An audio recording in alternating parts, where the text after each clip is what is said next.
well-informed and no doubt highly interesting. Well, hello. Well, let me preface this by saying, as a woefully ignorant American who's received some of the finest higher education in the land, that's an exaggeration, but it's also pure sarcasm, because we learn nothing here. And so, forgive me, off the bat, if I get some of these details wrong. Should be noted that I question all history, I question everything, including our own history here, so I'm taking it all with a grain of salt, and so should you. Feel free to correct me as you will in the comments. Understanding the history of Bangladesh, or Bengal, Bangla, Bongo, it's really what we're talking about is a geographical, cultural, and historical region in South Asia. Politically, it's the area of Bengal is divided between Bangladesh and a couple Indian states, West Bengal and Tripura, I believe, is the pronunciation of that. But the population's got, you're talking about 250 million people. It's one of the most densely populated regions in the world. There is pretty limited knowledge about ancient Bengal. As far as we know, the name Bengal or Bangla comes from the ancient kingdom of Bongo. I've read some scholarly speculation that Bongo is derived from Bengal, which is probably a Proto-Austrian word which means sun god. In ancient times, people used to call this land as Mongol. The Arabs pronounced it as Bangahal, and then the Mughals and Pashtuns started calling it Bangala. Portuguese learned it, and finally the British made it Bengal. Anyway, about 80% of this Bengal plain is this low-lying flatland, which is not very elevated from the water level. I think almost every city in the region develops along these rivers, the numerous rivers, and there's floods, and the rivers often change course. It's kind of a common phenomenon for the region, and it's very rapid. And it's so devastating that a city on the bank of the river could be washed away within a few days. So much of the material evidence of Bengal's glorious past has been washed away by the annual floods, the changing of the course of the river, or things like that. There's also a lack of availability of stone, so brick and wood are more commonly used, and now naturally they're not strong enough to withstand the time and the climate. The ancient history of Bengal is kind of based on mythological materials or oral history. According to the Persian chronicles, I saw a story that mirrored in the story of the Rothschilds, oddly enough. There was a man who sent 5 sons to colonize various areas, and the tract that each of them colonized was named after him. So there's Hind, the eldest son of Ham. He comes to the country of Hindustan. It was named after him. Then there's him. Hind had 4 sons, Punjab, Bang, and a couple others. And Bang is where the name Bengal comes from. But there's no strong archaeological or anthropological proof of this story. It's just kind of a myth. So this land area is divided by borders since 1947, but Bengalis still have a history, a food, a culture, a language that they are immensely proud of. And much as also what we found in Lithuania, we kind of find all over the world, is that many people died to protect specifically the language. People forming a strong identity with this. So there's about 300 million Bengalis worldwide. So as far as language goes, I think it's like the 3rd largest group.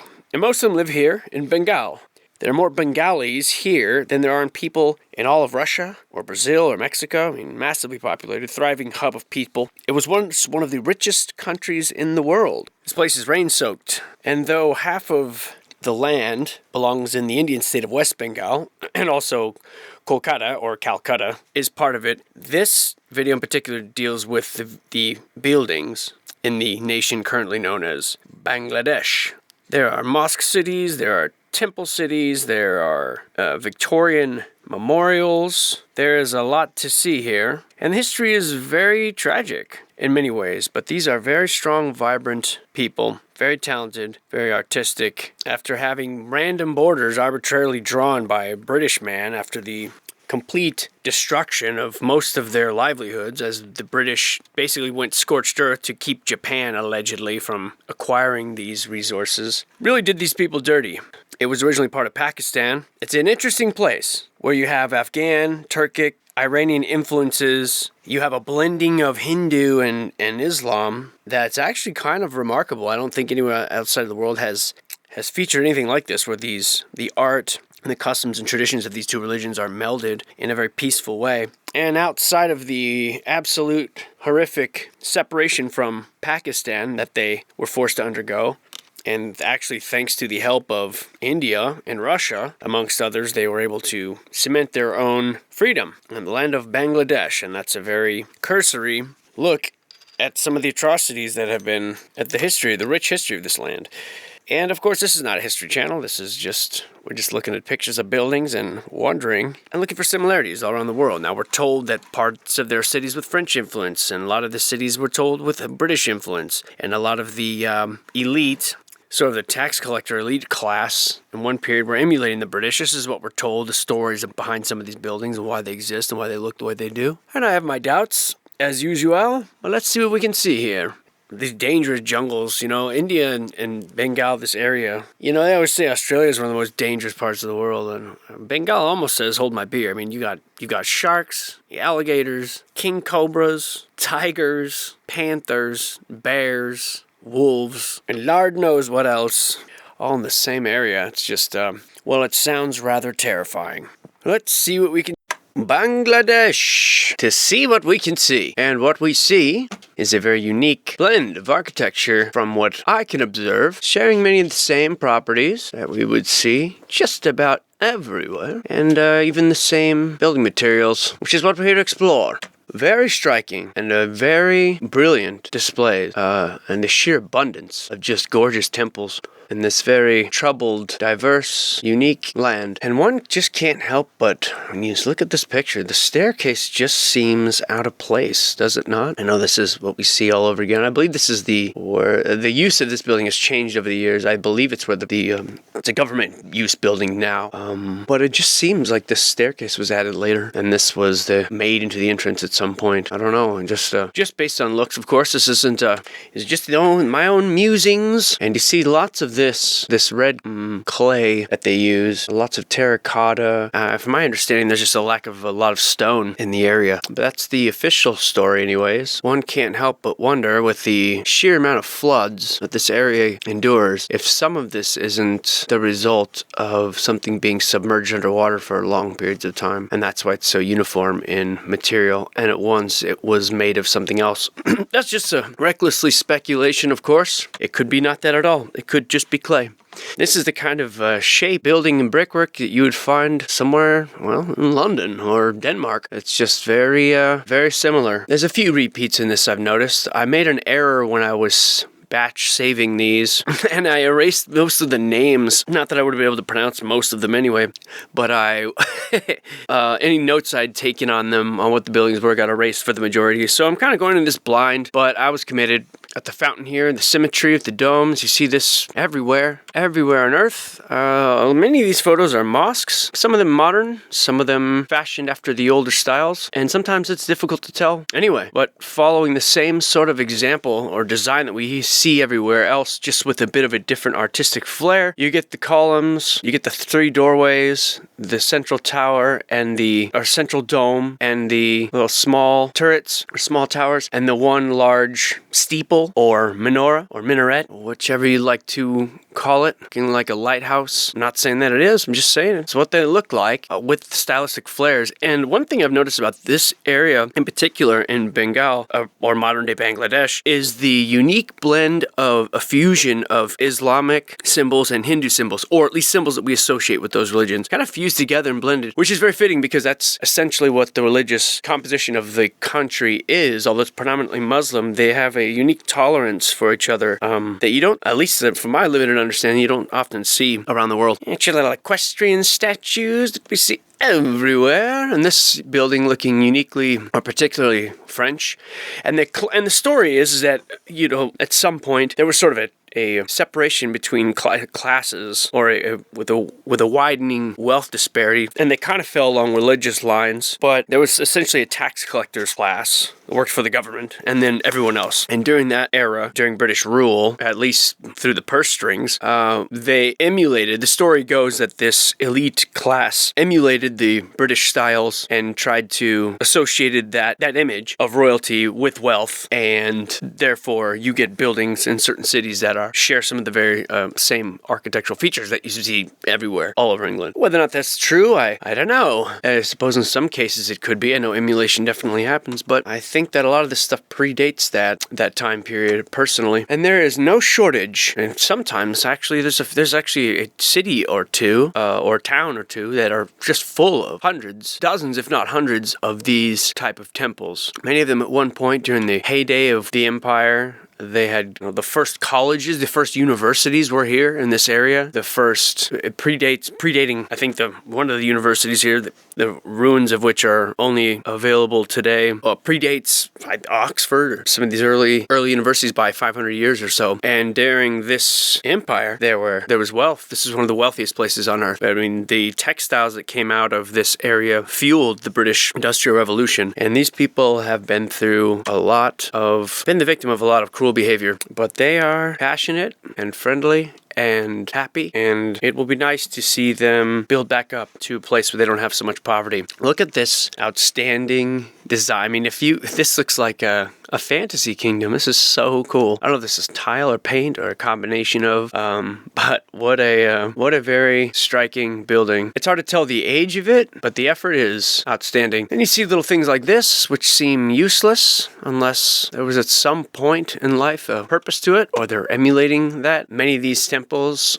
on water, surrounded by water, are these, what you could say in other settings, you might call this a fort, but here it's probably a mosque. Like I said, I have deleted my notes on these accidentally, and this could be a Capitol building in one of the United States of America. It really could. I mean, the slightly different stylistic take on these, which are often in like an urn. Other than that, there's really no difference, and that's pretty astounding considering how far apart they are, and allegedly built in the same time period. A lot of these buildings were credited to the British building them in the 1910s, and some of them obviously much older. But this looks like a very combination of a Victorian temple with a distinctly Bengali sort of artistic flair. It's hard to put into words. I'm sure someone out there knows the proper terms, but it's absolutely stunning and just beautiful. And if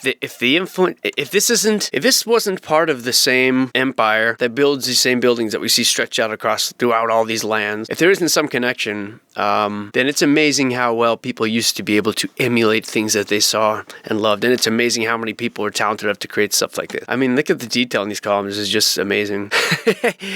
In this, war-torn, tumultuous part of the world, you have this and these similarities that just stretch. It's just, it is hard to wrap your head around. Here we have the same sort of fountain in a row with the symmetry, the buildings, absolutely beautiful. I think this is the one we saw earlier, but this is a different light setting, and just on the water here, a lot of this stuff looks like, wow, look at this. This one is one of my favorites. A lot of these are very ornate in the detailing, and it's just gorgeous. Got a little bit of the same symbolism here, a little Stafford little pattern down there. We see everywhere, along with the moon and crescent, again, all over the world. And this written language, to my mind, the Bengali or Bangla language, is beautiful to me. It just the way it's written, it just looks, that is kind of my favorite look for any written language I think I've ever seen. And as I understand it, here in English, where we write from right to left, we have this sort of invisible baseline that the words rest on. It's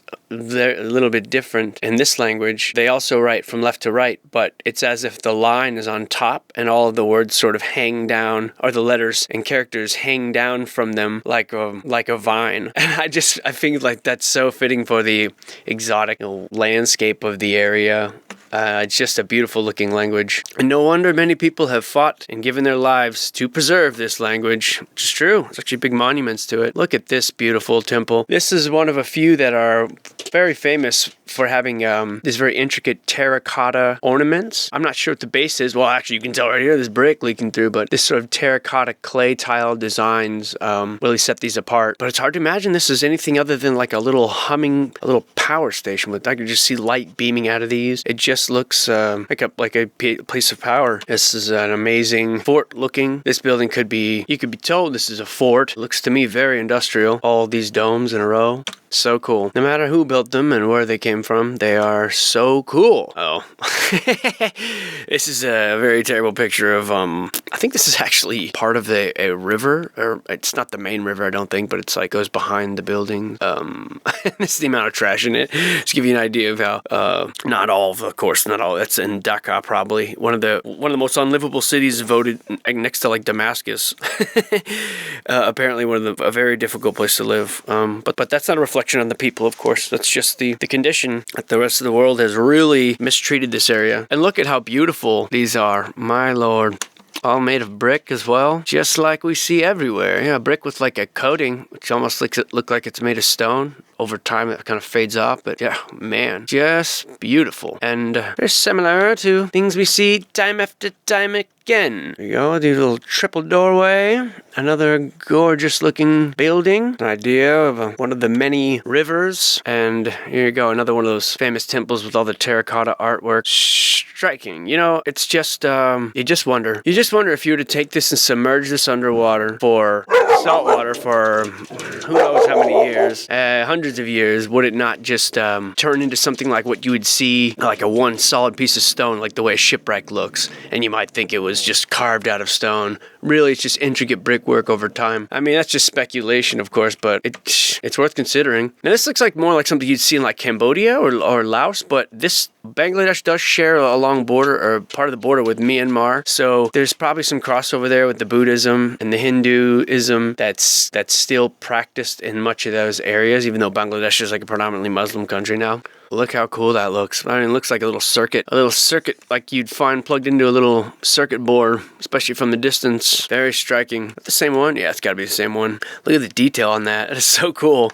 It almost looks like AI art when you zoom in like this. Like it looks like someone actually drew this. If I saw this picture, I think that someone painted this like as a canvas. It's just very very cool. What a trippy building. And this very famous, of course, this is what we're told is a university, or the foundations of an old university. From above, obviously looking very fractal in nature. This is I don't know. I mean, university. That just seems like that seems like that's a stretch. Let's put it that way.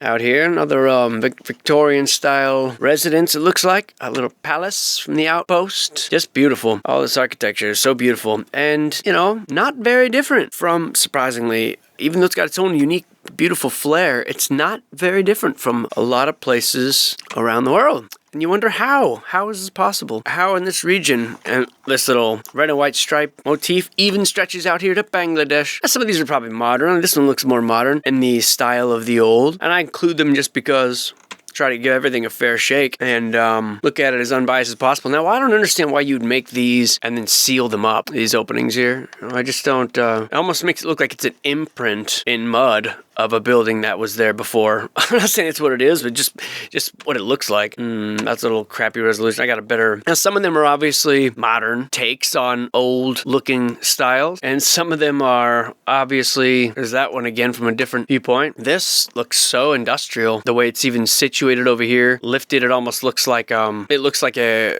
mill, like a water mill in a way. I know that's not what we're told it is. I'm just saying that's what it looks like. You know, a lot of these just look like whatever was underneath them, they just got caked over in mud, or maybe they just got, you know, plastered over and repaired, and they lost some of the detailing. That makes it look like an old rusted out piece of machinery.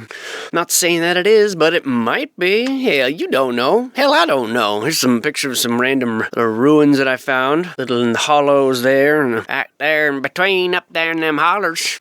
And the odd placement of tombs right outside the doorway, which we see often in old churches and temples. Like, it seems odd. This is just so cool, stunning, but does this not look like industry? Like I would imagine if I just came upon this without any context, like I guess what I'm doing now, I would assume that inside of each of these was some turbine. And the whole thing was, you know, producing something and then beaming it out, you know, gathering it all in this central resonator or whatever and beaming it out. That's just what it looks like. I mean, I don't know. I'd have to see this stuff in practice at some point too. I see that it mimics industry, you know, and looks just like many of the industrial things we have today. I'd like to see someone make, you know, perform it if possible, or show, you know, do a better job of explaining the tech than I'm just spitballing over here. But it does make you wonder, you know. We know that pyramids are the perfect shape for this. This is interesting. This pyramid, like a dome enclosed inside of a pyramid, and you've got your little star here, you know. And wonder what lies beyond a creature. Go away. That was probably terrible.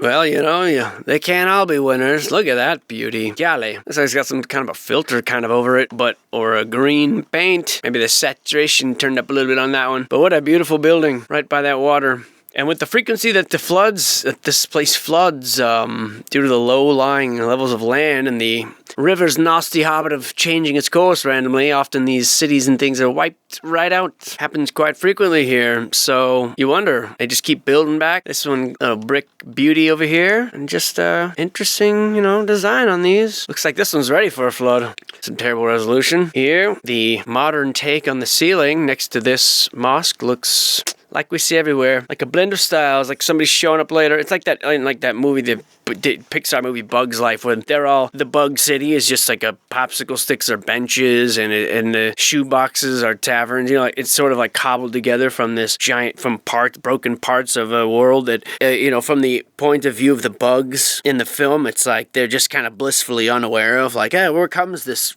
garbage and stuff from? Like, okay, well, they just turn into houses and benches and churches, and and one just sometimes gets the feeling that we're in that same sort of situation when you see roofs and things like this sort of hacked on. And I'm not picking on Bangladesh or the people in general. You see this everywhere, from rural America all the way to Belgium. It's everywhere. And the same building materials are also everywhere. This brick with a coating. You see this one right here with the coating coming off, and you wonder about all the other ones. Are they all made of brick? And the answer seems to be like, yes. It seems to be that they're all made of brick everywhere you go. It's just quite the mystery. And this to me looks like a faded red. Maybe I'm projecting too much, but I'm just being perpetually reminded of the red and white sort of theme, the motif. The power station design. This one, get out and stay out. Keep your blankets. Oh no, I left my bongo drum and you turn it into the column. It's like they ran out of material, and at the last second, they just had to use Jimmy's bongo drum to complete the column. Actually, now that I look at this, maybe I got overactive imagination, but this looks like a cauldron, and this is like swirling up out of it. Which, maybe that's by design, but that's a very, very cool look. What an interesting building. It's almost got the color scheme of like a toy store from the 80s. Those Awana colors. Really striking skylines everywhere, and there is no shortage. I tried to avoid, are they painting over that? What? Tell me that's not what it used to look like, this, and they painted this white over it, but I bet you they did. What a disaster. And always very curious, the decisions, who makes these decisions, and what is this little teleport booth for, Just odd decisions sometimes, and also universal patterns that we see from certain delegates from special clubs that like to apparently tour the world and bring their stylistic preferences with them. This is, I don't know what's going on here with these pipes, if they're propping them up because they are in danger of falling, or, I don't know, they serve some function. Maybe they're renovating them, and I don't know, but it paints a very different story, right? The people down here, and how would they ever have the wealth and necessity and means to build this here? And of course, someone at some point did. I know that the Empire's been through some tough times, but one does just wonder. Look at these. These are just so cool. And they're not made of mud. You see the way that the definition, it's like silt ran through the toes of these, and just sort of pooled up. And maybe that's by design. Maybe that's just the mortar. Or maybe this was all made of something else submerged underwater and it got this sort of like mud rock look to it. I don't know. What are those fruits, dude? They look juicy. Call Bill Pullman. That was a terrible reference. There's a documentary called Vegetable or Fruit Hunters or something, and starring ex-television star, or I guess still television star and movie star Bill Pullman. I think that's his name. And he's it sort of documents his like strange fascination with tracking down and just eating all the world's rare fruits. And it's just it's mildly interesting. You probably find it online for free now these days. It's funny sometimes how destructive they're being in the search for these fruits. just plowing over bushes and trees and hacking them out of the way just to find these fruit. I don't know. I watched it a long time ago. Maybe that was tangential, but anyway, that was my Bill Pullman reference about strange fruit in the palm tree. That was a long-winded way of making a bad joke. I love these. These are so great. These large brick buildings with these domes, man.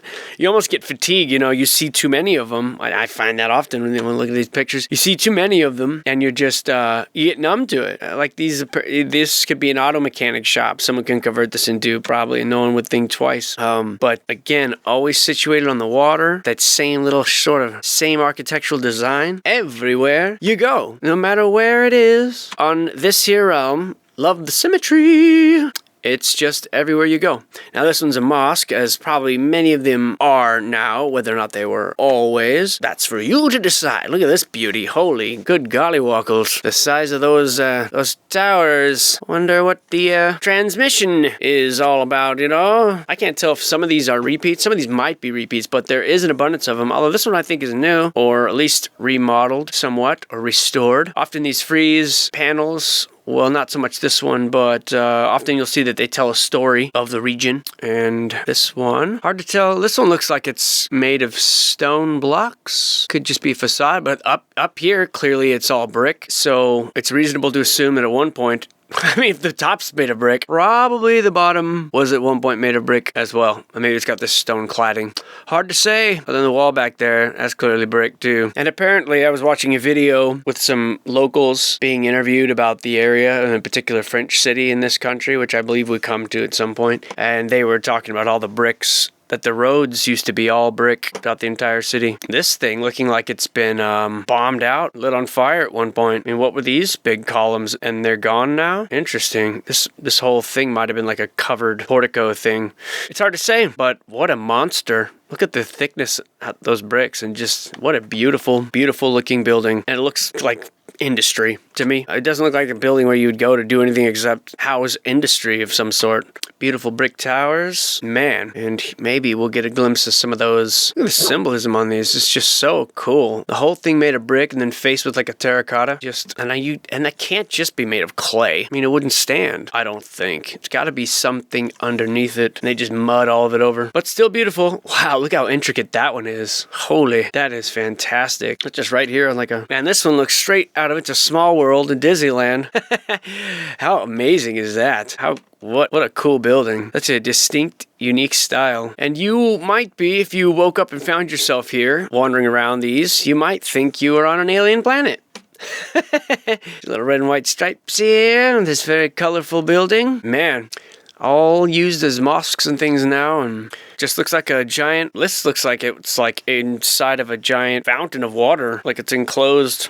And maybe that's what they were. I mean, I have a feeling that's what a lot of these were at some point. The ubiquitous little victory arch here that you see everywhere. There's just no escaping it, apparently. Giant brick domes and everything. What a beautiful place. Despite all the cyclones and all the madness this place has been through, it still manages to preserve its cultural heritage. Imagine that, America. Imagine that. If Bangladesh can do it, then I'm pretty sure we can too. Look at that. That is just gorgeous. Absolutely gorgeous.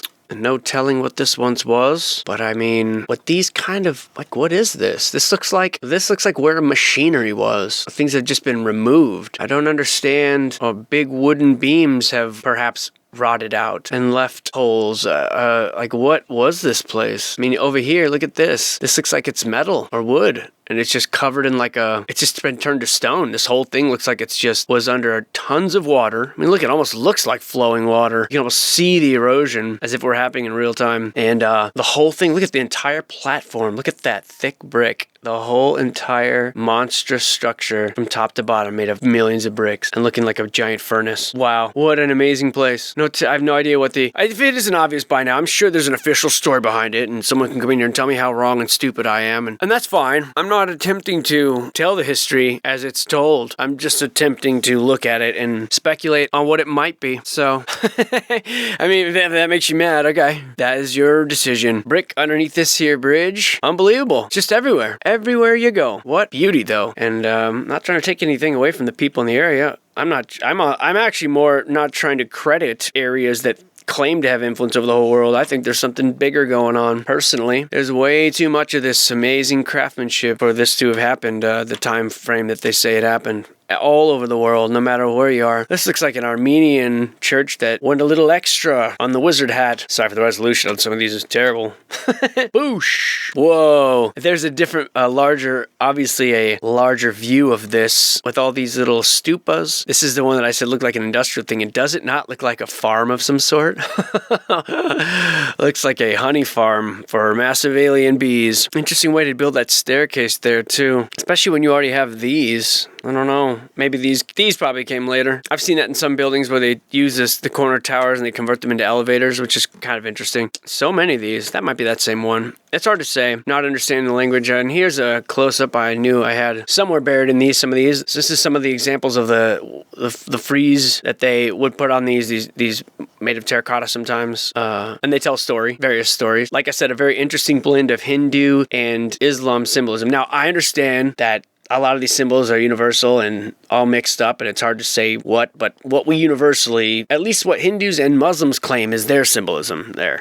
There's a lot of overlap here in this region than you see that I've ever seen anywhere. It's very unique. And of course, there's Buddhist temples, and you just wonder, what was this place? What did this look like when these buildings were new? What did it look like and how were they built? I would just love to see the intricacy of these. Is just so amazing for something that's just going to be tucked away up in the, 15, 20 feet up in some wall. No one will ever get to see it up close, yet still we're going to go into such detail. Absolutely fascinating. What an amazing place. What a amazing blend of styles. There's a lot more to see here. I've barely scratched the surface. Here's a very interesting one. Looks a bit leany, unless the pictures... Well, actually, it looks straight, but then the picture's kind of crooked. So if you look at with the ground crooked, it's definitely tilting over. Not the first time we've seen that. This is a little glimpse into the interior. What looks like this is made of wood. Actually, underneath it is brick with maybe a paneling over it or something. But the graining on that looks like wood. It's interesting.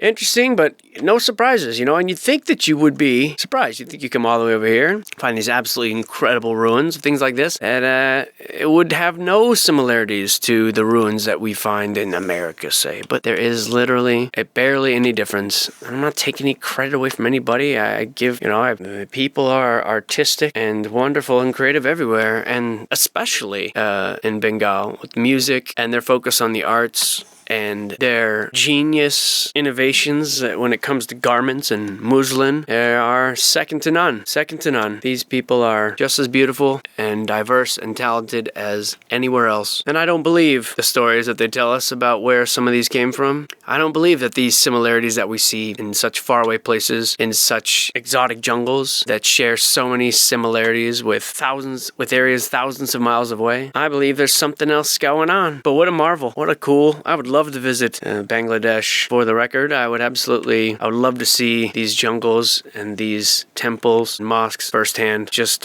seems fantastic. This is an Armenian church, we're told. This is part of the Asiatic Society Heritage Museum now. That's what this is being used for. And this looks like a modern design. This is the Oxford Mission, by the way. We're told that this was built by missionaries. The interior of this mosque is so cool. This is another mosque.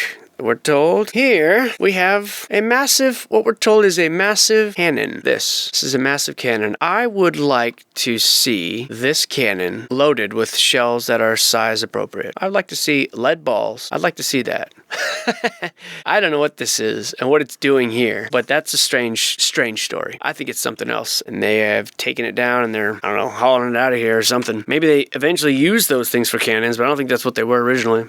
This is a church in Bonpara. I'm probably saying that horribly wrong. This is what we're told is a central railway building, and I suppose you could definitely use it for a railway. Oftentimes we see these large, many-bayed buildings in America. Also, we're told that these are railways, and sometimes often with tracks built next to them, which helps sell the idea.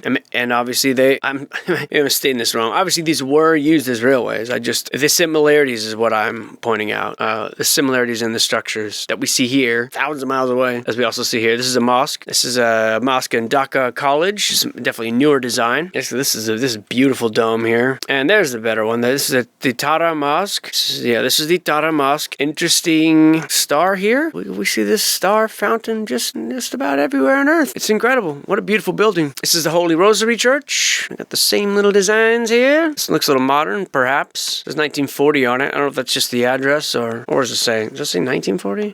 Actually, that might just be written in a different language. This is something 71. I don't know. Yeah, why would it be written in English anyway? Yeah. I'm probably just misunderstanding the symbols. Hosseini Dalan. I think we saw this one earlier. This is Isa Khan Palace, one of the stairways, or what's left of it. These old ruins with look at these trees growing on top of these bricks. I understand these trees go fast, but that tells you something about the age of these brick structures. And also about the tenacious, aggressive foliage. You know, in the war of plants versus people, I'd say in Bangladesh, the fighting is most fierce.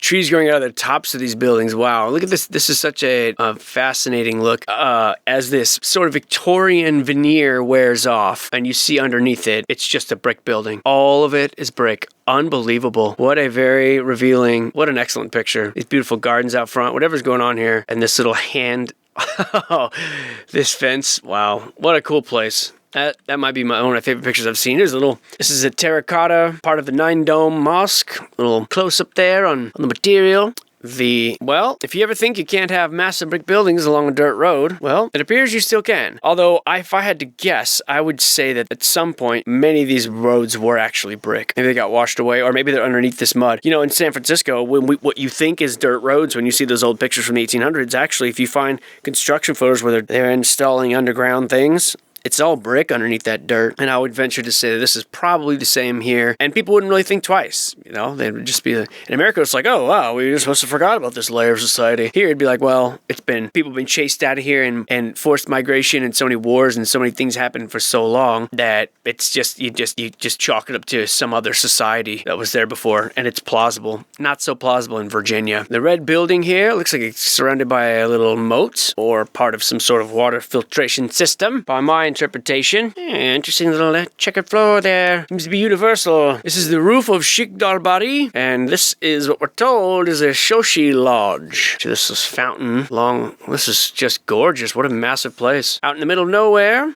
This one, a beautiful little mosque out here, is St. Peter's Cathedral. I might have known you'd be here, old St. Pete, with your four-pronged tower that we see everywhere. St. Thomas Cathedral in Old Dhaka. There is a smaller population of Protestants here. This is the small Kutra with its enclosed mosque. Obviously, this is from 1817, this drawing.